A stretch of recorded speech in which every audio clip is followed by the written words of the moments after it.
Entre 1941 y 1945, en el campo de concentración de Jasenovac, los guardias ustachas mataron a decenas de miles de personas usando cuchillos, porras y herramientas improvisadas. Los propios oficiales nazis que visitaron este lugar lo describieron como más allá de su imaginación. Aquí no había cámaras de gas ni supervisión alemana, solo un sistema de terror autóctono donde el asesinato se convirtió en competición. Los ustachas del Estado Independiente de Croacia diseñaron cuchillos especiales llamados Eserbosjek para matar más rápido. Transformaron hornos de fábrica en crematorios y organizaron concursos de matanza donde los guardias competían por ver quién podía asesinar más víctimas en una noche. Las víctimas eran principalmente serbios, judíos, romaníes y opositores políticos que morían cara a cara con sus verdugos mientras el río Sava arrastraba sus cadáveres. ¿Cómo pudo un régimen superar a sus propios mentores nazis en crueldad? ¿Qué convirtió a personas ordinarias en máquinas de matar tan eficientes? ¿Por qué este lugar sigue siendo objeto de negación y manipulación política décadas después? El 10 de abril de 1941. Mientras las tropas alemanas desfilaban triunfantes por las calles de Zagreb, nacía oficialmente el Estado Independiente de Croacia. Este nuevo territorio, conocido como NDH por sus siglas en croata, se extendía por una superficie de 102.000 kilómetros cuadrados, que incluía no solo Croacia, sino también Bosnia y Herzegovina. Su líder, Ante Pavelić, regresaba del exilio tras años de planificación junto a las potencias del Eje para crear lo que él denominaba el primer Estado croata verdaderamente independiente en 800 años. Sin embargo, la independencia era puramente nominal. El NDH funcionaba como un Estado títere bajo supervisión alemana e italiana, dividido en zonas de influencia que reflejaban los intereses geopolíticos de sus patrocinadores. Los alemanes controlaban la zona norte y este, rica en recursos industriales y agrícolas, mientras los italianos administraban la costa adriática con sus puertos estratégicos. Esta división territorial anticipaba ya las tensiones que marcarían la breve pero sangrienta existencia del régimen ustacha. Pavelić y su movimiento ustacha habían desarrollado durante los años 30 una ideología nacionalista extrema que combinaba el ultranacionalismo croata con elementos del fascismo europeo. Los ustachas consideraban que la población serbia, que constituía aproximadamente el 30% del territorio del NDH, representaba el principal obstáculo para la creación de un Estado croata étnicamente puro. Los judíos, aunque numéricamente menos significativos con aproximadamente 40.000 personas, fueron inmediatamente identificados como enemigos del nuevo orden. Los romaníes, dispersos en comunidades rurales, completaban la lista de poblaciones marcadas para la eliminación. La transformación legal del territorio comenzó con una velocidad que sorprendió incluso a los observadores alemanes. El 17 de abril, apenas una semana después de la proclamación del Estado, el régimen promulgó el primer decreto sobre la protección de la sangre y honorarios del pueblo croata. Esta legislación, inspirada directamente en las leyes raciales de Nuremberg, definía quién podía considerarse ciudadano croata y quién quedaba excluido de la comunidad nacional. Los decretos subsiguientes construyeron sistemáticamente el marco legal del exterminio. El 30 de abril se estableció la prohibición del alfabeto cirílico, utilizado tradicionalmente por la población serbia ortodoxa, mientras se obligaba a todos los ciudadanos no croatas a portar distintivos identificativos. Los serbios debían llevar una banda azul con la letra P de Pravoslavni, que significa ortodoxo. Los judíos fueron obligados a portar la estrella amarilla, siguiendo el modelo alemán, mientras que los romaníes llevaban una banda negra con la letra Z de Zigeuner. La deportación masiva comenzó inmediatamente después de la implementación de estas medidas. Las autoridades ustachas establecieron un sistema de campos de concentración que se extendía por todo el territorio del NDH. Inicialmente, estos campos funcionaban como centros de internamiento temporal para facilitar las deportaciones hacia territorio alemán. Sin embargo, la logística de transportar decenas de miles de prisioneros hacia campos alemanes pronto demostró ser impracticable, especialmente cuando las necesidades bélicas alemanas comenzaron a limitar la disponibilidad de transporte ferroviario. La solución ustacha fue característica de la mentalidad del régimen. Si no podían deportar a Pul, la puerta a las poblaciones indeseables, las eliminarían directamente en territorio croata. Esta decisión transformó la naturaleza de los campos de concentración del NDH de centros de internamiento temporal en instalaciones de exterminio permanente. El comandante alemán Edmund Gleis von Horstenau, enviado como representante militar alemán al NDH, comenzó a informar a Berlín sobre los métodos empleados por sus aliados croatas. Sus despachos, inicialmente optimistas sobre la colaboración con el régimen ustacha, fueron adquiriendo un tono de creciente preocupación. Los alemanes habían esperado encontrar en Croacia un aliado disciplinado y eficiente, similar a otros estados colaboracionistas europeos. En cambio, se encontraron con un régimen que convertía el asesinato sistemático en espectáculo público. Las autoridades ustachas establecieron una red de campos que incluía instalaciones en Danica, Kruščica, Lovograd y Jadovno. Cada uno de estos campos desarrolló sus propias especialidades de exterminio, pero fue Jasenovac el que emergió como el centro neurálgico del sistema de asesinatos masivos del NDH. Su ubicación estratégica en la confluencia de los ríos. Una y Sava, junto con su conexión ferroviaria directa con Zagreb, lo convertía en el lugar ideal para procesar el mayor número de víctimas. La construcción de Jasenovac comenzó en agosto de 1941. Apenas 4 meses después de la proclamación del NDH, las autoridades ustachas requisaron una fábrica de ladrillos abandonada en las afueras del pueblo de Jasenovac, aproximadamente a 100 kilómetros al sureste de Zagreb. La elección del sitio no fue accidental. La fábrica disponía de hornos que podían adaptarse para la cremación de cuerpos, mientras que su proximidad al río Sava facilitaba la eliminación de evidencias. Los primeros transportes de prisioneros llegaron a Jasenovac el 29 de agosto de 1941. Inicialmente, el campo albergaba principalmente a intelectuales serbios, sacerdotes ortodoxos y líderes comunitarios judíos. El régimen ustacha había identificado a estas figuras como los elementos más peligrosos para la estabilidad del nuevo Estado, capaces de organizar la resistencia contra las políticas de croatización forzosa. Sin embargo, las deportaciones pronto se extendieron a poblaciones enteras.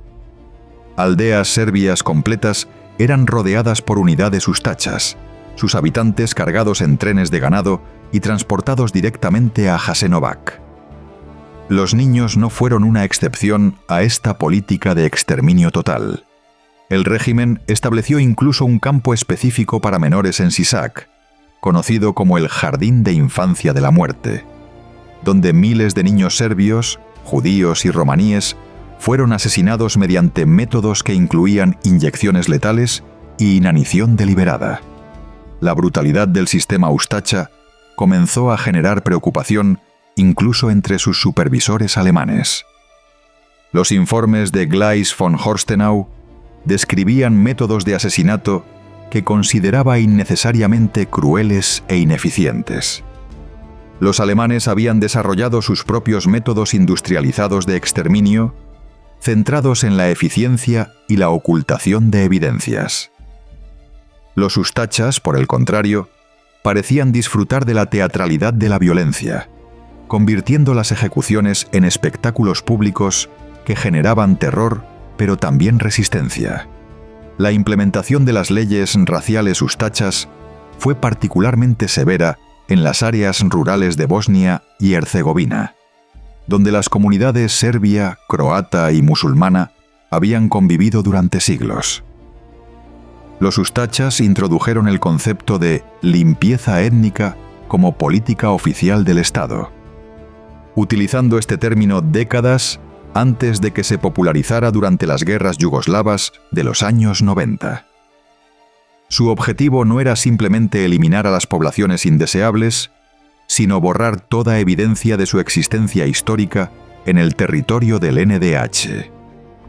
Esta política de eliminación total incluyó la destrucción sistemática de iglesias ortodoxas, sinagogas, cementerios y monumentos culturales. Los ustachas comprendían que el genocidio físico debía complementarse con un genocidio cultural que eliminara la memoria histórica de las poblaciones eliminadas. Esta combinación de exterminio físico y cultural convirtió al régimen ustacha en uno de los más comprensivos en sus objetivos genocidas. La maquinaria legal del exterminio funcionaba con una eficiencia burocrática que contrastaba dramáticamente con la brutalidad de su implementación. Los decretos ustachas establecían procedimientos detallados para la confiscación de propiedades, la disolución de matrimonios mixtos y la reclasificación de ciudadanos según criterios raciales. Esta legalización del genocidio proporcionaba a los perpetradores una justificación administrativa para sus acciones, mientras creaba la ilusión de que el exterminio masivo era simplemente la aplicación rutinaria de la ley estatal.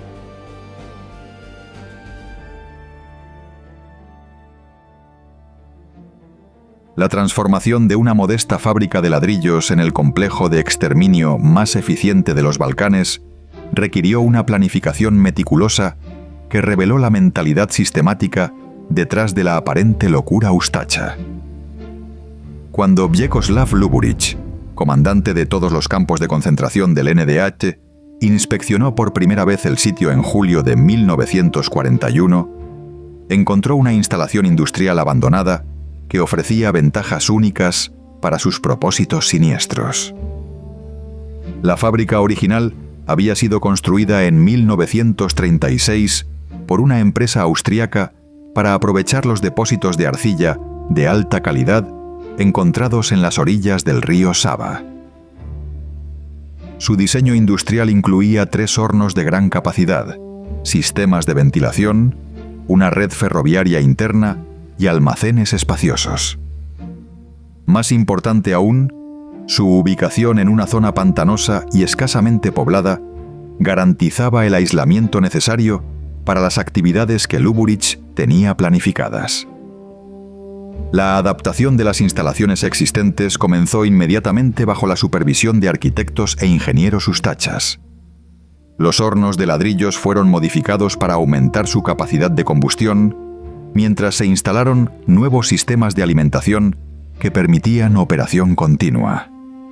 Los ingenieros ustachas consultaron discretamente con especialistas alemanes sobre técnicas de cremación, aunque desarrollaron sus propias innovaciones adaptadas a los recursos disponibles localmente. El complejo final de Jasenovac se extendía por aproximadamente 240 hectáreas, divididas en múltiples secciones especializadas. Jasenovac I servía como centro administrativo y cuartel para las fuerzas de seguridad ustachas. Esta instalación incluía oficinas, archivos, dormitorios para guardias y un centro de interrogatorios equipado con celdas de aislamiento. Los documentos recuperados después de la guerra revelaron que esta sección mantenía registros detallados de llegadas, aunque significativamente no de salidas. Jasenovac II funcionaba como el principal campo de exterminio, construido alrededor de los hornos modificados de la fábrica original. Los barracones para prisioneros fueron diseñados deliberadamente para maximizar el hacinamiento y la incomodidad. Cada barracón, originalmente diseñado para almacenar 50 toneladas de ladrillos, fue adaptado para albergar entre 300 y 500 prisioneros simultáneamente. La falta de ventilación adecuada, sistemas sanitarios y calefacción convertía estos espacios en incubadoras de enfermedades que debilitaban a los prisioneros antes de su ejecución. La ingeniería del exterminio en Jasenovac revelaba una comprensión sofisticada de la psicología del terror. Los arquitectos ustachas diseñaron rutas específicas que los prisioneros debían seguir desde su llegada hasta su eliminación. Estas rutas pasaban deliberadamente por áreas donde los nuevos prisioneros podían observar los cuerpos de víctimas anteriores, los instrumentos de tortura y los hornos crematorios. Esta exposición calculada tenía como objetivo quebrar la resistencia psicológica antes de que comenzara la tortura física. Jasenovac III, conocido como Ciglana debido a su ubicación en la fábrica de ladrillos original, se especializó en el procesamiento industrial de víctimas. Los ingenieros ustachas desarrollaron un sistema de línea de ensamblaje para el asesinato que rivalizaba en eficiencia con los métodos alemanes, aunque utilizaba tecnología más primitiva. Los prisioneros eran procesados en grupos de 25 a 30 personas, moviéndose a través de estaciones específicas donde se les despojaba de sus pertenencias, se les afeitaba la cabeza y finalmente se les ejecutaba mediante métodos que variaban según la disponibilidad de recursos. El diseño de los sistemas de eliminación de cuerpos en Jasenovac reflejaba una comprensión práctica de los desafíos logísticos del genocidio masivo. Los ingenieros ustachas calcularon que los hornos modificados podían procesar aproximadamente 80 cuerpos por día, operando a máxima capacidad. Sin embargo, durante los períodos de mayor actividad, esta capacidad resultaba insuficiente, lo que llevó al desarrollo de métodos alternativos de eliminación.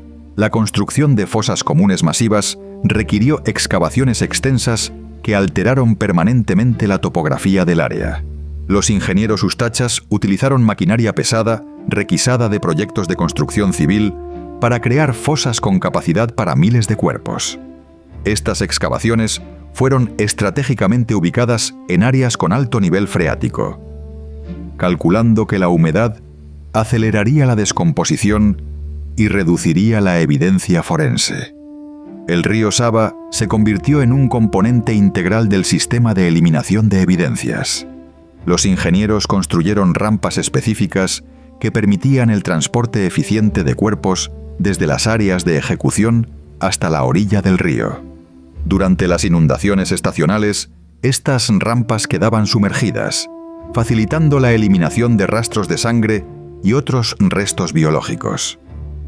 La infraestructura de transporte del complejo fue cuidadosamente planificada para maximizar la eficiencia de las deportaciones masivas. La línea ferroviaria existente fue extendida directamente hasta el interior del campo, eliminando la necesidad de transportar prisioneros por carretera donde podrían ser observados por población civil.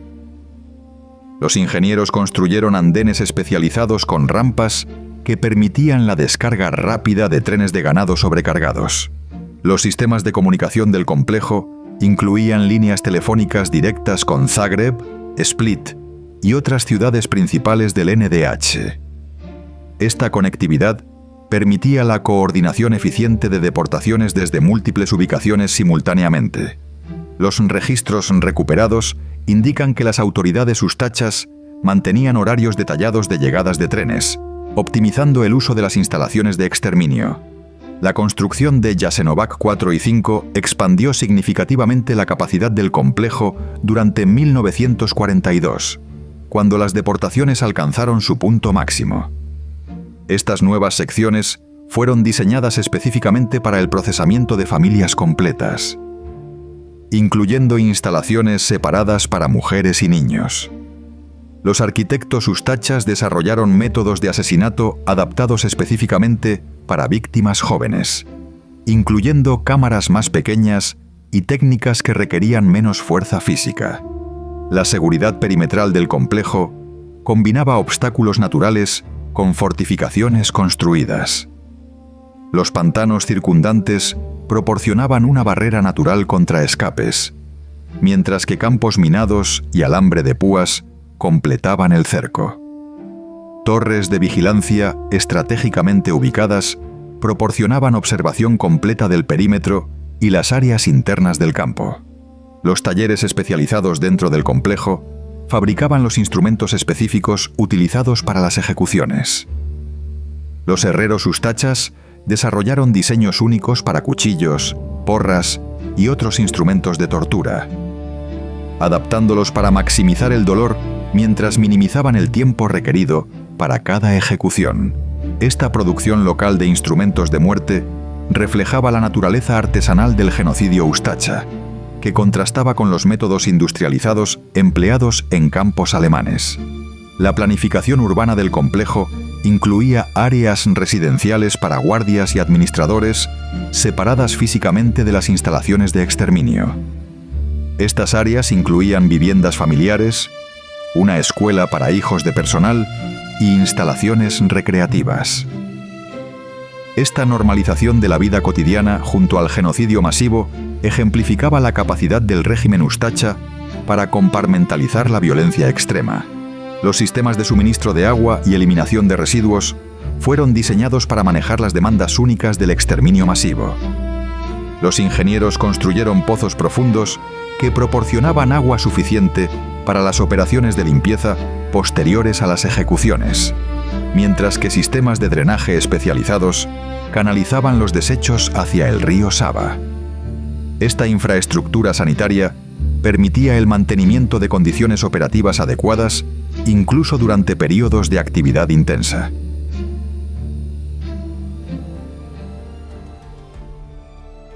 La distintiva brutalidad de Jasenovac no residía únicamente en la escala de sus asesinatos, sino en los métodos específicos desarrollados por sus perpetradores para maximizar el sufrimiento de las víctimas. Mientras otros campos de exterminio nazi priorizaban la eficiencia industrial, Jasenovac se especializó en técnicas que prolongaban deliberadamente la agonía, convirtiendo el asesinato en un ritual de humillación y terror. El instrumento más emblemático de esta metodología fue el Elserbosheck, un cuchillo curvo especialmente diseñado que se convirtió en el símbolo del genocidio ustacha. Este arma, cuyo nombre significa literalmente cortador de serbios, fue desarrollado específicamente para las necesidades operativas de Jasenovac por herreros locales bajo supervisión de los comandantes del campo. Su diseño revelaba una comprensión siniestra de anatomía humana y psicología del terror. El Elserbosheck consistía en una hoja curva de aproximadamente 12 centímetros montada en una empuñadura de cuero que se ajustaba directamente a la muñeca del usuario. Esta configuración permitía movimientos de corte rápidos y repetitivos sin fatiga excesiva, optimizando la capacidad del ejecutor para procesar múltiples víctimas en sesiones prolongadas. La curvatura específica de la hoja había sido calculada para cortar la garganta con un solo movimiento, causando desangrado masivo, pero evitando la muerte instantánea. Los herreros de Jasenovac produjeron cientos de estos instrumentos en diferentes tamaños y configuraciones. Existían versiones específicas para diferentes tipos de víctimas. Elserbosjecks más grandes para hombres adultos, versiones medianas para mujeres y herramientas especializadas más pequeñas para niños. Esta diversificación del equipamiento revelaba el nivel de planificación sistemática detrás de los asesinatos aparentemente caóticos. Además del Elserbosjeck, los perpetradores de Jasenovac desarrollaron una variedad de instrumentos especializados adaptados a diferentes situaciones y preferencias personales. Los martillos modificados con puntas de metal se utilizaban para fracturar cráneos de manera que causara muerte lenta por hemorragia cerebral. Las porras con clavos incrustados producían heridas múltiples que generaban sufrimiento prolongado sin causar muerte inmediata. Los métodos de estrangulamiento empleados en Jasenovac revelaban una sofisticación técnica perturbadora. Los ejecutores desarrollaron técnicas específicas utilizando alambre de piano que permitían controlar precisamente la duración de la asfixia. Esta metodología permitía alternar entre momentos de estrangulamiento y liberación, prolongando la agonía durante periodos que podían extenderse por horas. La especialización técnica se extendía incluso a los métodos de tortura previa a la ejecución. Los perpetradores habían desarrollado técnicas específicas para extraer información, aunque frecuentemente la tortura continuaba mucho después de que las víctimas hubieran revelado todo lo que sabían. Instrumentos como tenazas calentadas, agujas largas y ácidos diluidos se utilizaban para infligir dolor máximo sin causar muerte prematura. Los métodos de asesinato masivo en Jasenovac adaptaron técnicas artesanales a la escala industrial. Durante las ejecuciones grupales, las víctimas eran organizadas en filas donde cada ejecutor se especializaba en un método específico de asesinato. Esta división del trabajo permitía procesar grupos grandes, manteniendo los estándares de crueldad que caracterizaban al campo. Las técnicas de eliminación de cuerpos revelaban igual nivel de planificación sistemática. Los crematorios improvisados utilizaban combinaciones específicas de combustibles que incluían madera, carbón y grasa humana para mantener temperaturas suficientes para la cremación completa. Los operadores habían calculado las proporciones exactas necesarias para diferentes tipos de cuerpos, optimizando el proceso para diferentes edades y constituciones físicas. El río Sava se convirtió en un componente integral del sistema de eliminación, pero su uso requería técnicas específicas desarrolladas localmente. Los cuerpos eran lastrados con piedras en ubicaciones anatómicas precisas que garantizaban su hundimiento inicial, pero calculadas para permitir que los gases de descomposición eventualmente los liberaran río abajo, lejos del campo. Esta técnica minimizaba la acumulación de evidencia en las inmediaciones de Jasenovac mientras dispersaba los restos por una amplia área geográfica. Los perpetradores desarrollaron métodos especializados para diferentes categorías de víctimas que reflejaban tanto consideraciones prácticas como ideológicas. Los intelectuales y líderes religiosos frecuentemente recibían tratamientos específicos diseñados para humillar simbólicamente su estatus social. Los sacerdotes ortodoxos eran obligados a realizar parodias de rituales religiosos antes de su ejecución, mientras que a los maestros se les obligaba a presenciar el asesinato de sus estudiantes. Las víctimas judías enfrentaban protocolos específicos que combinaban la brutalidad ustacha con elementos del antisemitismo tradicional europeo. Hombres judíos eran frecuentemente obligados a cavar sus propias fosas antes de la ejecución, mientras que las mujeres judías sufrían humillaciones específicas diseñadas para degradar su identidad religiosa y cultural. Los niños romaníes, identificados como particularmente problemáticos debido a su estilo de vida nómada, enfrentaban métodos de asesinato que los perpetradores justificaban como prevención de futuras amenazas al orden social. Estas ejecuciones frecuentemente incluían elementos rituales que reflejaban supersticiones locales sobre la población romaní. Los métodos de documentación y registro de ejecuciones revelaban la mentalidad burocrática que coexistía con la brutalidad extrema. Los comandantes mantenían registros detallados de métodos utilizados, tiempo requerido por ejecución y eficiencia relativa de diferentes técnicas. Esta información se utilizaba para optimizar futuras operaciones y entrenar nuevos perpetradores. La capacitación de nuevos ejecutores seguía protocolos específicos desarrollados por comandantes veteranos. Los nuevos guardias comenzaban observando ejecuciones, progresaban a asistir en preparaciones y finalmente realizaban sus primeras ejecuciones bajo supervisión.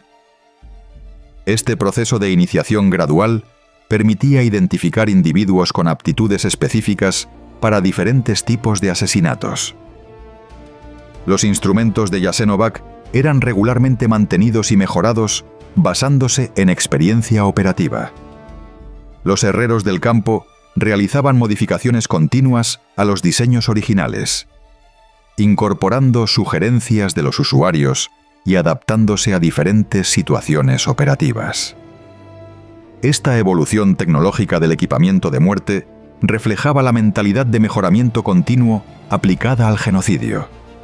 La psicología de los perpetradores, revelada a través de su elección de métodos, mostraba una combinación única de sadismo personal y justificación ideológica. Muchos ejecutores desarrollaron preferencias específicas por ciertos instrumentos o técnicas, creando estilos personales de asesinato que sus colegas reconocían. Esta personalización del genocidio distinguía a Jasenovac de otros campos donde los métodos industrializados minimizaban el contacto personal entre perpetradores y víctimas. Los efectos psicológicos de estos métodos en los perpetradores fueron documentados en testimonios posteriores y registros médicos. Muchos ejecutores desarrollaron dependencias del alcohol o drogas para manejar el estrés de sus actividades diarias. Algunos desarrollaron rituales personales antes o después de las ejecuciones que les ayudaban a procesar psicológicamente su participación en asesinatos masivos.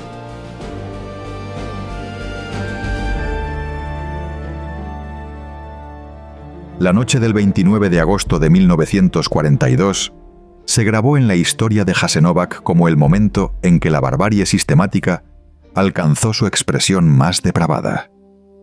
Lo que comenzó como una discusión casual entre guardias ustachas sobre sus respectivas habilidades para el asesinato se transformó en una competición formal que convertiría el genocidio en entretenimiento.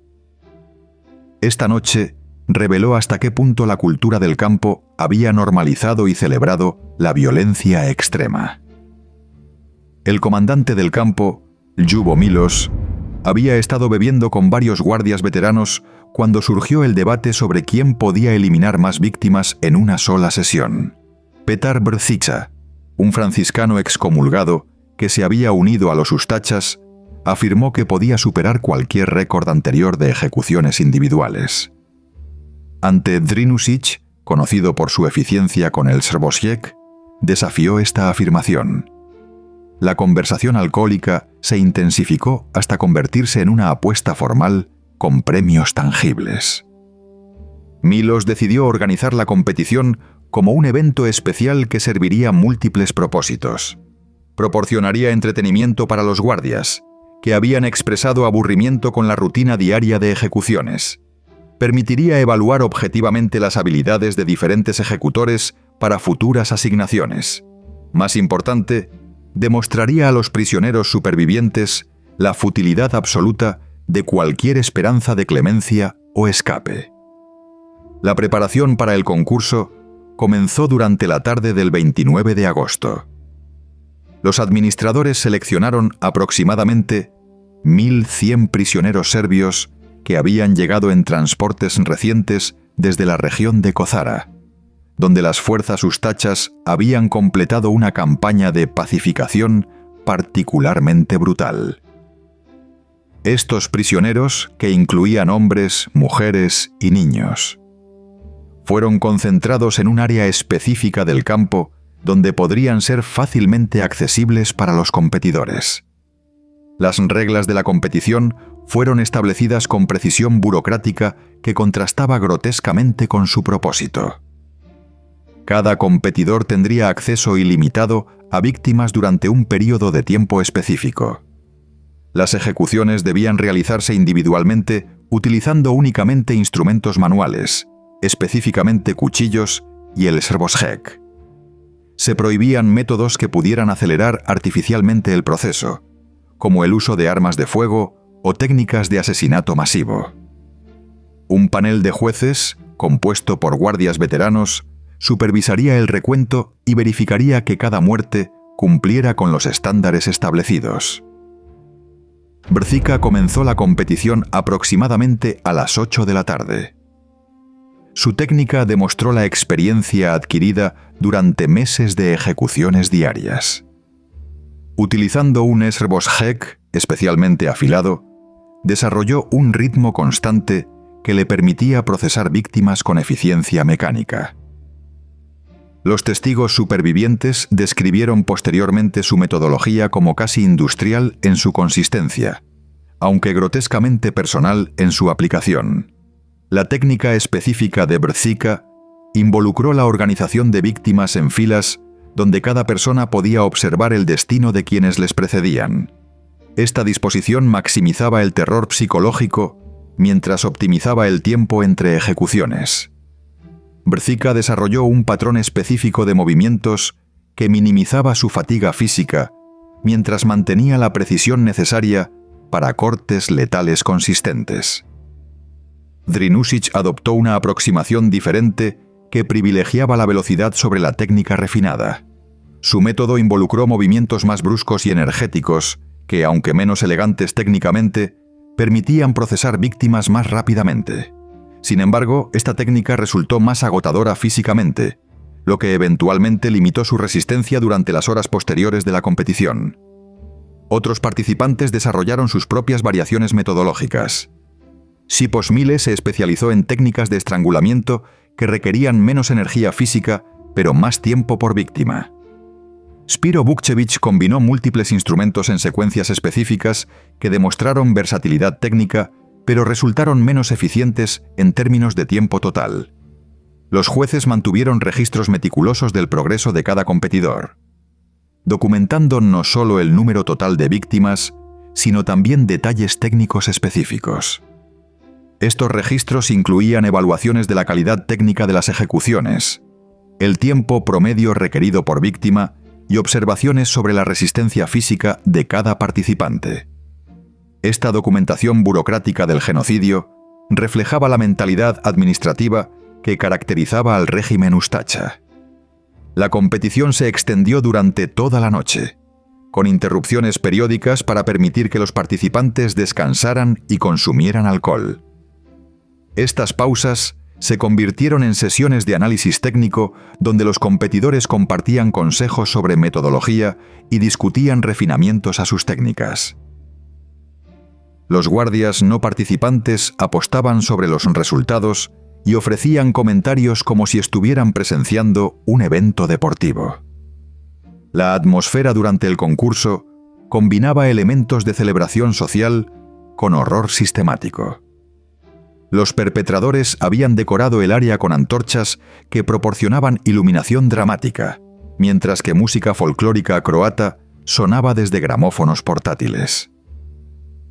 Alcohol y comida circulaban libremente entre los espectadores, creando un ambiente festivo que contrastaba obscenamente con los asesinatos masivos que constituían el entretenimiento principal. Las reacciones de las víctimas durante el concurso variaron desde terror paralizado hasta intentos desesperados de resistencia. Algunos prisioneros intentaron escape durante los momentos de confusión, pero la organización del área y la abundancia de guardias hicieron estos intentos fútiles. Otras víctimas intentaron ofrecer objetos de valor o información a cambio de clemencia, pero los competidores habían acordado previamente rechazar cualquier interrupción de la competición.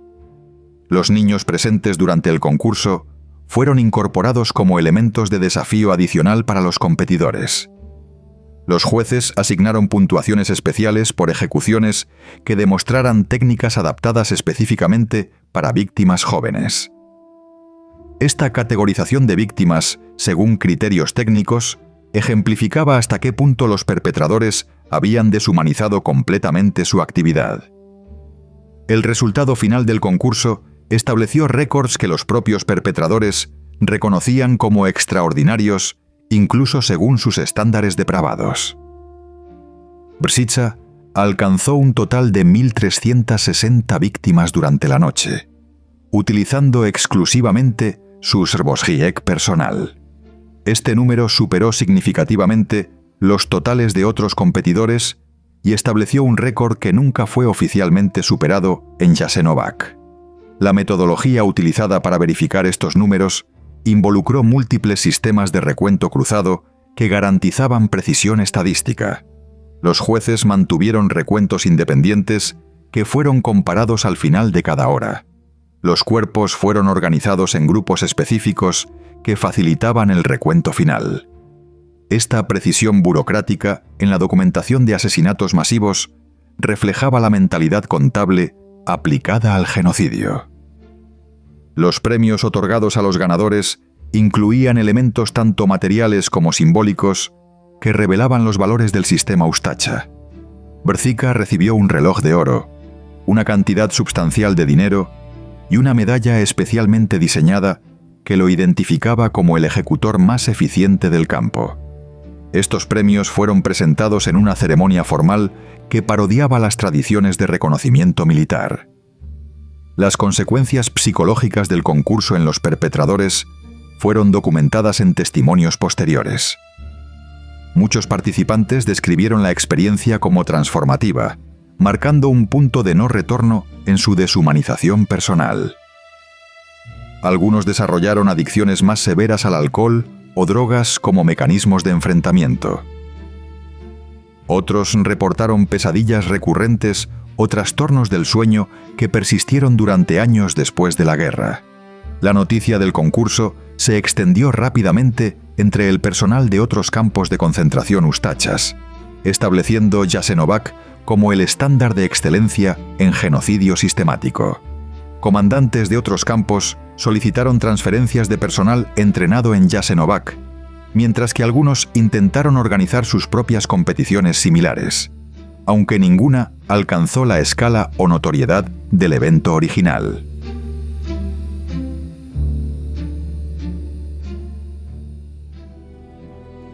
La preservación de testimonios directos de Jasenovac presentó desafíos únicos que distinguieron este genocidio de otros documentados durante la Segunda Guerra Mundial. La política deliberada de eliminación de testigos, implementada por las autoridades ustachas, significó que menos del 1% de los deportados al campo lograron sobrevivir. Sin embargo, los testimonios de estos pocos supervivientes proporcionaron evidencia crucial sobre el funcionamiento interno de lo que muchos consideran el campo de concentración más brutal de Europa. Pero Yakov Atijas, un comerciante judío de Sarajevo, de 42 años, llegó a Jasenovac en septiembre de 1942 con un transporte que incluía a su esposa Rivka y sus 3 hijos. Su testimonio, registrado meticulosamente después de la guerra, proporcionó una de las descripciones más detalladas de los procedimientos de llegada y selección implementados en el campo.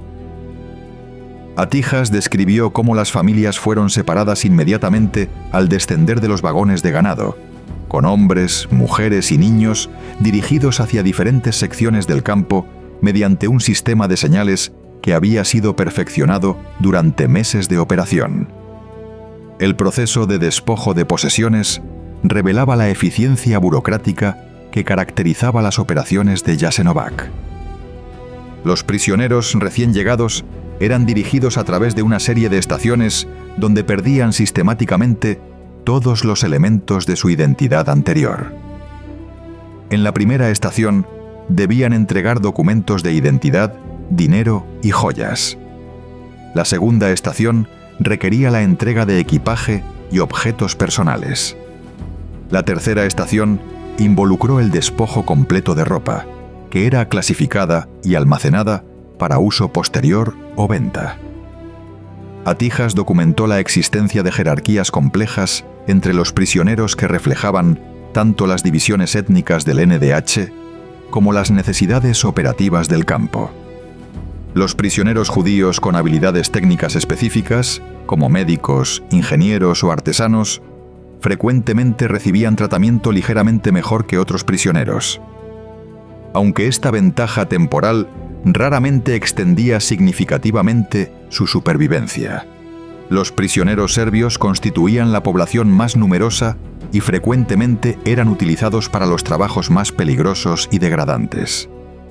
La descripción de Atijas sobre la vida diaria en los barracones reveló condiciones calculadas específicamente para acelerar la muerte por enfermedad y desnutrición. Los prisioneros recibían aproximadamente 400 calorías diarias distribuidas en 2 comidas que consistían principalmente en sopa aguada, con algunos granos y un pequeño pedazo de pan negro. Esta dieta era insuficiente para mantener la salud, incluso sin el trabajo físico extenuante que constituía la rutina diaria obligatoria. Las condiciones sanitarias documentadas por los supervivientes revelaron un diseño deliberado para promover la propagación de enfermedades infecciosas. Los barracones carecían de instalaciones adecuadas para higiene personal. mientras que las letrinas fueron construidas intencionalmente cerca de las fuentes de agua potable. Los prisioneros enfermos raramente recibían tratamiento médico, y aquellos que se volvían demasiado débiles para trabajar eran seleccionados para eliminación inmediata. Dusan Jovic, un maestro de escuela serbio, que sobrevivió 14 meses en Jasenovac, documentó extensamente los métodos de trabajo forzado utilizados en el campo. Los prisioneros eran organizados en brigadas especializadas que realizaban diferentes tipos de trabajo que servían tanto propósitos económicos como de degradación psicológica. Las brigadas de construcción expandían continuamente las instalaciones del campo, obligando a los prisioneros a construir literalmente la infraestructura de su propia destrucción. Las brigadas especializadas en eliminación de cuerpos enfrentaban traumas psicológicos particulares que Jovic describió detalladamente. Estos prisioneros eran obligados a transportar los cuerpos de víctimas ejecutadas desde los sitios de asesinato hasta los crematorios o fosas comunes. Frecuentemente reconocían entre los cuerpos a familiares, amigos o miembros de sus propias comunidades, creando traumas que persistían mucho después de cualquier liberación potencial. El testimonio de Milica Vuksanovic, una de las pocas mujeres que sobrevivieron Jasenovac, proporcionó perspectivas únicas sobre las experiencias específicas de las prisioneras femeninas. Las mujeres enfrentaban formas particulares de degradación que combinaban violencia sexual con humillación étnica y religiosa. Las mujeres embarazadas recibían tratamientos específicamente brutales que incluían experimentos médicos primitivos realizados sin anestesia ni conocimiento médico adecuado. Los niños en Jasenovac enfrentaban metodologías de asesinato adaptadas específicamente a su edad que revelaban niveles de depravación que impactaron incluso a observadores acostumbrados a la violencia extrema. Vuksanovic describió cómo los niños eran frecuentemente utilizados en juegos macabros ideados por los guardias, donde la supervivencia dependía de la capacidad de entretener a sus captores. Estos juegos invariablemente terminaban con el asesinato de todos los participantes, independientemente de su desempeño. Los intentos de resistencia documentados por los supervivientes revelaron tanto la determinación de algunas víctimas como la futilidad de oposición organizada dentro del campo.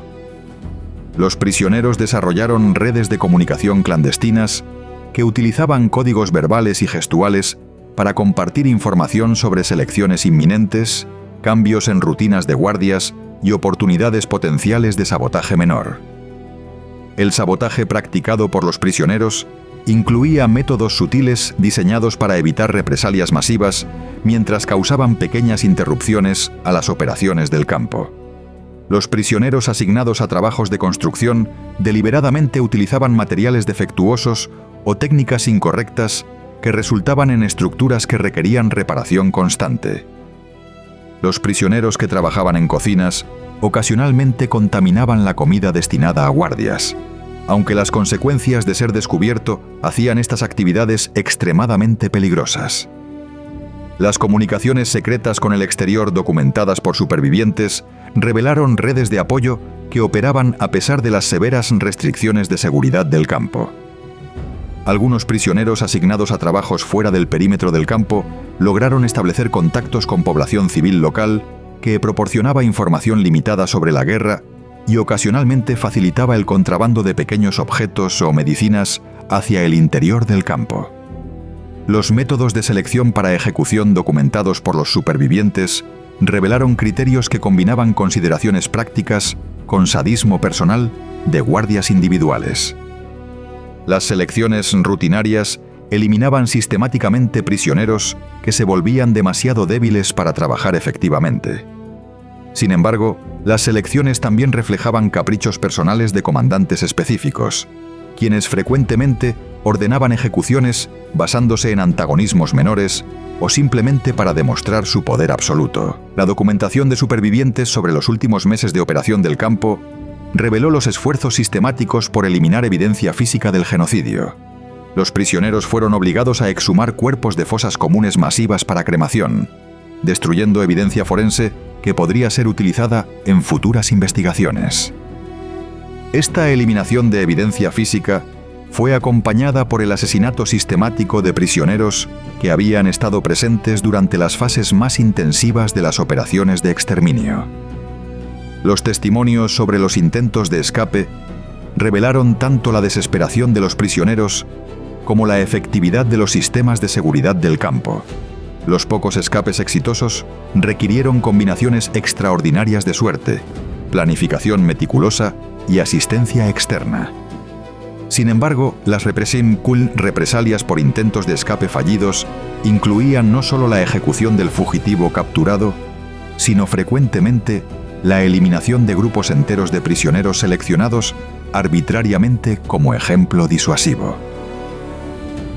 Los relatos sobre los momentos finales de operación del campo documentaron el pánico de los perpetradores ante la perspectiva de liberación por fuerzas partisanas. Los comandantes implementaron un programa acelerado de eliminación de testigos que incluyó la ejecución de prisioneros que habían sobrevivido años de internamiento. Solo aquellos prisioneros que lograron escapar durante la confusión final o que se escondieron efectivamente durante las últimas purgas tuvieron oportunidades de supervivencia. Durante los últimos 8 meses de operación de Jasenovac, desde octubre de 1944 hasta abril de 1945, las autoridades ustachas implementaron una campaña sistemática de eliminación de evidencias que rivalizó en organización y meticulosidad con las operaciones de exterminio que buscaba ocultar. El comandante del campo, consciente de que las fuerzas partisanas yugoslavas avanzaban constantemente hacia el área, inició lo que internamente se conoció como Operación Limpieza. Un eufemismo que encubría el esfuerzo más comprensivo de destrucción de evidencia genocida documentado durante la Segunda Guerra Mundial. La operación comenzó con la destrucción sistemática de documentos administrativos que habían sido mantenidos meticulosamente durante años de operación. Los archivos de Jasenovac contenían registros detallados de deportaciones, inventarios de propiedades confiscadas, correspondencia administrativa y documentación técnica sobre métodos de exterminio. Estos documentos fueron clasificados según su potencial incriminatorio, con las evidencias más comprometedoras eliminadas primero mediante incineración en hornos especialmente preparados. La destrucción documental reveló la conciencia administrativa de los perpetradores sobre la naturaleza criminal de sus actividades. Los comandantes habían mantenido duplicados de documentos críticos en ubicaciones separadas, anticipando la posibilidad de que evidencia primaria pudiera ser capturada. Sin embargo, durante la Operación Limpieza, todas las copias fueron sistemáticamente localizadas y destruidas utilizando métodos que garantizaban la eliminación completa de trazas legibles. Los registros financieros recibieron atención particular debido a su potencial para revelar la extensión del enriquecimiento personal de comandantes y guardias a través de la confiscación de propiedades de víctimas. Estos documentos documentaban transacciones específicas, incluyendo la venta de objetos de valor confiscados, el procesamiento de oro dental extraído de víctimas y la distribución de ropa y otros objetos personales entre personal del campo y población civil local. La eliminación de evidencia física presentó desafíos logísticos considerablemente más complejos que la destrucción de documentos. Las instalaciones del campo contenían evidencia arquitectónica que revelaba adaptaciones específicas para genocidio masivo, incluyendo hornos modificados, sistemas de drenaje diseñados para eliminar sangre y instalaciones especializadas para almacenamiento de cuerpos. La destrucción de estas estructuras requirió explosivos y maquinaria pesada que debían ser obtenidos sin revelar su propósito a las autoridades alemanas supervisoras. Los crematorios de Jasenovac fueron sistemáticamente desmantelados utilizando técnicas que eliminaron evidencia de su uso anterior para cremación de víctimas humanas. Los hornos fueron desmontados ladrillo por ladrillo, con materiales reutilizables transportados a otros sitios para construcción civil. Los ladrillos refractarios que habían estado en contacto directo con restos humanos fueron triturados y dispersados, eliminando evidencia forense potencial. Las fosas comunes masivas presentaron los desafíos más significativos para la eliminación de evidencia, requiriendo exhumaciones extensivas que expusieron a los perpetradores a traumas psicológicos adicionales. Los prisioneros supervivientes fueron obligados a exhumar manualmente miles de cuerpos en diferentes estados de descomposición, separando restos humanos de objetos personales que podrían facilitar identificación posterior. Esta exhumación forzada constituyó una forma adicional de tortura para prisioneros que frecuentemente reconocían entre los restos a familiares y amigos. Los cuerpos exhumados fueron procesados utilizando métodos que maximizaban la destrucción de evidencia identificatoria. Los restos fueron cremados en hornos improvisados, construidos específicamente para esta fase de eliminación de evidencia, utilizando combustibles de alta temperatura que garantizaban cremación completa. Las cenizas resultantes fueron molidas hasta obtener consistencia de polvo fino, luego dispersadas en múltiples ubicaciones para prevenir futura concentración de evidencia forense. Los objetos personales recuperados durante las exhumaciones recibieron tratamiento específico según su potencial para revelar identidades de víctimas o métodos de asesinato. Joyas y objetos de valor fueron fundidos o desfigurados hasta volverlos irreconocibles, mientras que documentos personales fueron incinerados utilizando técnicas que garantizaban destrucción completa del papel y tinta. Objetos de valor religioso o cultural específico fueron deliberadamente profanados antes de su destrucción, reflejando el objetivo de eliminar no solo evidencia física, sino también memoria cultural. La eliminación de evidencia incluyó esfuerzos por alterar el paisaje físico del área para ocultar signos de excavaciones masivas y otras actividades relacionadas con el genocidio. Las áreas donde habían existido fosas comunes fueron rellenadas utilizando suelo importado de otras ubicaciones, luego niveladas y replantadas con vegetación que ocultaría señales de disturbio previo. Este paisajismo deliberado requirió conocimiento técnico sobre agricultura y botánica que los perpetradores obtuvieron consultando con expertos locales bajo pretextos falsos. Los esfuerzos por eliminar testigos potenciales se intensificaron durante las últimas semanas de operación del campo, cuando los comandantes implementaron lo que internamente denominaron eliminación final de elementos problemáticos. Esta fase involucró el asesinato sistemático de prisioneros que habían estado presentes durante las operaciones más intensivas de exterminio y que por tanto poseían conocimiento detallado sobre métodos específicos, ubicaciones de fosas comunes y identidades de perpetradores. Los guardias y personal administrativo que habían participado directamente en las operaciones de exterminio también fueron identificados como riesgos de seguridad potenciales. Algunos fueron reasignados a ubicaciones distantes dentro del sistema Ustacha, mientras que otros recibieron documentos de identidad falsificados que les permitirían desaparecer en la población civil una vez que el régimen colapsara. Los comandantes principales desarrollaron planes de escape hacia territorio controlado por los aliados occidentales, anticipando que podrían negociar inmunidad a cambio de información sobre operaciones comunistas yugoslavas.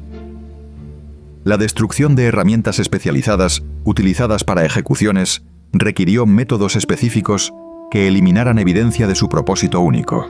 Los Esserbosjeks y otros instrumentos de asesinato fueron fundidos en talleres de herrería locales, con el metal resultante utilizado para fabricar herramientas agrícolas comunes.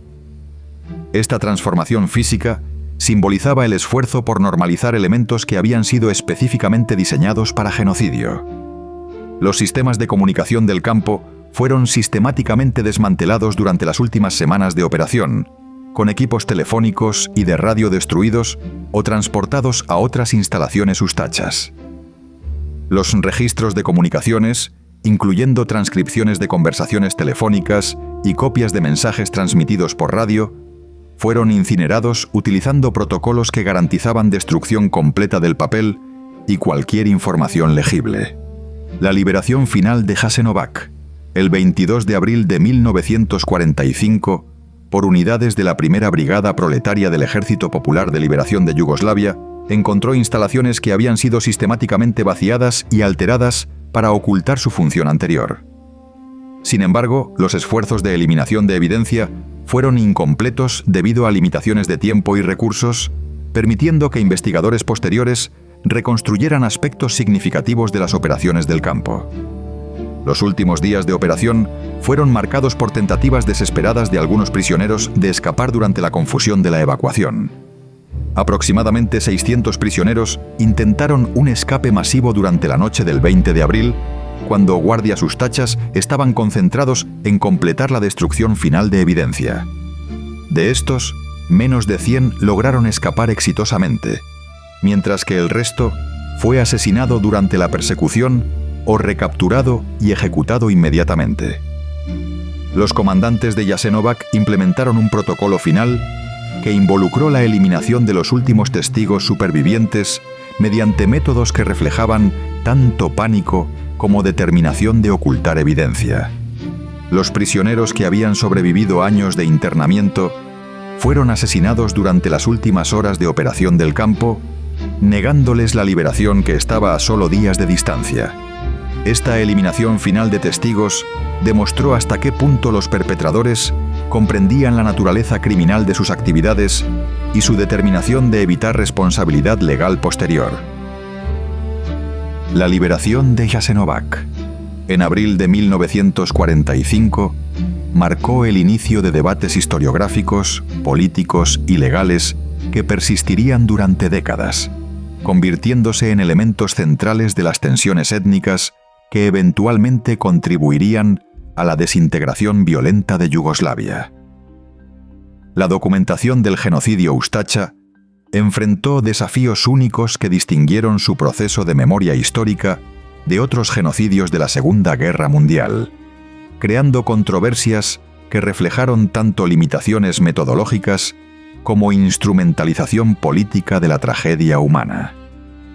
La primera investigación sistemática de Jasenovac comenzó inmediatamente después de la liberación bajo supervisión de las autoridades yugoslavas comunistas, quienes asignaron equipos de investigadores forenses, historiadores y juristas para documentar la extensión de los crímenes cometidos. Sin embargo, esta investigación inicial operó bajo restricciones políticas que influenciaron tanto la metodología empleada como la interpretación de evidencia descubierta. El gobierno yugoslavo de Josip Broz Tito enfrentó dilemas complejos al abordar el legado de Jasenovac que reflejaron las realidades políticas de la Yugoslavia de posguerra. Por un lado, la documentación completa de los crímenes ustachas servía a objetivos de legitimación política, demostrando la superioridad moral del sistema comunista multiétnico sobre el nacionalismo extremo. Por otro lado, una documentación demasiado detallada de las divisiones étnicas podría alimentar tensiones que el nuevo régimen buscaba suprimir en favor de la unidad yugoslava. Esta tensión política influenció significativamente la metodología de investigación empleada durante las décadas de 1940 y 50. Los investigadores yugoslavos priorizaron la documentación de testimonios que enfatizaran la colaboración entre diferentes grupos étnicos en resistir el régimen ustacha, mientras minimizaron evidencia que revelara participación civil croata en el genocidio. Esta aproximación selectiva creó una narrativa oficial que, aunque fundamentalmente precisa en términos de hechos básicos, omitía aspectos importantes de la realidad histórica. La estimación del número total de víctimas de Jasenovac se convirtió en el aspecto más controvertido de su legado histórico, generando debates que persistieron durante décadas y que frecuentemente reflejaron agendas políticas contemporáneas más que rigor académico. Las estimaciones iniciales yugoslavas sugirieron cifras de hasta 700.000 víctimas para todo el sistema de campos ustachas, con Jasenovac responsable de aproximadamente 400.000 muertes. Sin embargo, investigaciones posteriores realizadas con metodología más rigurosa sugirieron cifras considerablemente menores, aunque aún masivas en escala absoluta. Estudios demográficos realizados durante los años 80 y 90, utilizando registros de población de preguerra, listas de deportación y testimonios de supervivientes, estimaron que aproximadamente 83.000 personas fueron asesinadas específicamente en Jasenovac, con cifras adicionales para otros campos del sistema Ustacha. La discrepancia entre estimaciones reflejó múltiples factores metodológicos que complicaron la documentación precisa. La destrucción sistemática de registros administrativos durante la operación limpieza eliminó fuentes primarias que habrían proporcionado datos precisos sobre deportaciones y ejecuciones. La overlap entre víctimas de diferentes campos del sistema Ustacha complicó la atribución específica de muertes a Jasenovac versus otras instalaciones. Más significativamente, la naturaleza de los métodos de eliminación empleados en Jasenovac presentó desafíos forenses únicos. La cremación extensiva de restos, la dispersión de cenizas y la eliminación de cuerpos en el río Sava limitaron severamente la disponibilidad de evidencia física directa. Los investigadores se vieron obligados a depender principalmente de testimonios de supervivientes y perpetradores, fuentes que, aunque valiosas, presentaban limitaciones inherentes de memoria, trauma y motivaciones personales. La instrumentalización política de las cifras de víctimas se intensificó durante las décadas previas al colapso de Yugoslavia, cuando nacionalistas de diferentes grupos étnicos utilizaron estimaciones específicas para apoyar narrativas políticas contemporáneas. Los nacionalistas serbios frecuentemente citaban las estimaciones más altas como evidencia de genocidio sistemático contra su población, justificando políticas defensivas en Yugoslavia federal. Los nacionalistas croatas argumentaban que las estimaciones altas eran exageraciones comunistas diseñadas para demonizar injustamente al pueblo croata. La construcción del memorial de Jasenovac durante los años 60 reflejó estos dilemas políticos y metodológicos. El diseño del memorial, completado en 1966, adoptó un simbolismo abstracto que evitaba referencias específicas a identidades étnicas de víctimas, enfatizando en cambio temas universales de resistencia contra el fascismo. Esta aproximación reflejó la ideología yugoslava oficial de hermandad y unidad, pero también contribuyó a la abstracción de la experiencia histórica específica. Los debates académicos internacionales sobre Jasenovac se intensificaron durante los años 80, cuando historiadores occidentales comenzaron a examinar sistemáticamente el genocidio Ustacha utilizando metodología desarrollada para estudios del Holocausto nazi. Estos estudios revelaron aspectos únicos del genocidio yugoslavo que lo distinguían de otros casos documentados, incluyendo el papel de motivaciones religiosas, la participación de clérigos católicos y la naturaleza artesanal de los métodos de asesinato. Sin embargo, la aplicación de metodología desarrollada para el contexto alemán reveló limitaciones cuando se aplicaba al caso yugoslavo. Los métodos industrializados de documentación alemana no tenían equivalente en el sistema Ustacha más artesanal, mientras que las categorías analíticas desarrolladas para entender el antisemitismo nazi resultaron inadecuadas para comprender las dimensiones étnicas y religiosas del genocidio en los Balcanes. La emergencia de negacionismo específicamente relacionado con Jasenovac durante los años 80 y 90 reflejó tanto dinámicas políticas contemporáneas como las vulnerabilidades metodológicas de la investigación histórica sobre el campo. Los negacionistas aprovecharon las discrepancias en estimaciones de víctimas para cuestionar la realidad básica del genocidio, utilizando técnicas desarrolladas por negacionistas del Holocausto, pero adaptadas al contexto específico yugoslavo. El colapso de Yugoslavia durante los años 90 transformó fundamentalmente el contexto político y académico dentro del cual se estudiaba Jasenovac. Los nuevos estados independientes desarrollaron narrativas nacionales que frecuentemente minimizaron o exageraron aspectos específicos del genocidio según su utilidad para legitimación política contemporánea. Croacia independiente enfrentó presiones particulares para abordar el legado Ustacha mientras construía una identidad nacional moderna. Los esfuerzos croatas por contextualizar históricamente el régimen Ustacha generaron controversias adicionales cuando algunos académicos y políticos intentaron equiparar los crímenes Ustachas con los crímenes cometidos por fuerzas comunistas yugoslavas después de la guerra. Esta relativización fue criticada por historiadores como un intento de minimizar la singularidad y escala del genocidio Ustacha, aunque reflejaba genuinas complejidades sobre responsabilidad colectiva e individual. La investigación arqueológica moderna en el sitio de Jasenovac, iniciada durante los años 2000, proporcionó nuevas evidencias físicas que ayudaron a resolver algunas controversias de larga data sobre la operación del campo. Las excavaciones revelaron estructuras previamente desconocidas, restos humanos y objetos que confirmaron aspectos específicos de testimonios de supervivientes que habían sido cuestionados por negacionistas. Sin embargo, incluso esta evidencia arqueológica enfrentó interpretaciones controvertidas cuando diferentes grupos utilizaron los hallazgos para apoyar estimaciones divergentes sobre el número de víctimas. La naturaleza fragmentaria de la evidencia física, resultado de los esfuerzos de destrucción implementados durante la Operación Limpieza, limitó la precisión de conclusiones cuantitativas basadas únicamente en evidencia arqueológica. Los debates contemporáneos sobre Jasenovac reflejan tensiones más amplias sobre memoria histórica, responsabilidad colectiva y reconciliación en sociedades post-conflicto. La experiencia yugoslava demostró cómo eventos históricos traumáticos pueden ser simultáneamente recordados y distorsionados según las necesidades políticas de diferentes momentos históricos, complicando los esfuerzos por establecer narrativas históricas definitivas. El legado de Jasenovac continúa influenciando las relaciones intergrupales en los Balcanes contemporáneos, donde diferentes comunidades mantienen memorias divergentes sobre los eventos de la Segunda Guerra Mundial.